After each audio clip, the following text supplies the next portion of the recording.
बातमी आता पंढरपुरातून आहे। पंढरपूरच्या 4000 कोटींच्या कॉरिडॉर प्रकल्पाला आता वेग आलेला आहे। काही महिन्यातच भूसंपादन प्रक्रियेला सुरुवात होतीये।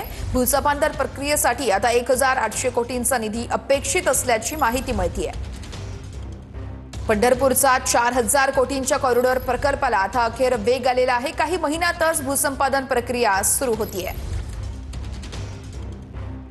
पंढरपूरच्या महत्वाकांक्षी कॉरिडॉर प्रकल्पाला अखेर गती मिळण्याची चिन्हे खरं तर दिसत आहेत। सुमारे 4000 कोटी रुपयांच्या या भव्य प्रकल्पासाठी पुढील 3 महिन्यात भूसंपादन प्रक्रिया पूर्ण करण्याचा प्रशासनाचा प्रयत्न असल्याची माहिती जिल्हाधिकारी कुमार आशीर्वाद यांनी दिली आहे।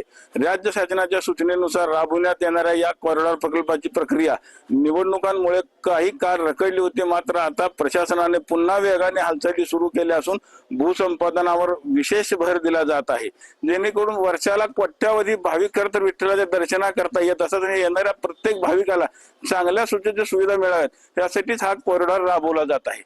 पंढरपुरातून कॅमेरामन जगदीश रवी लवेकर, TV9।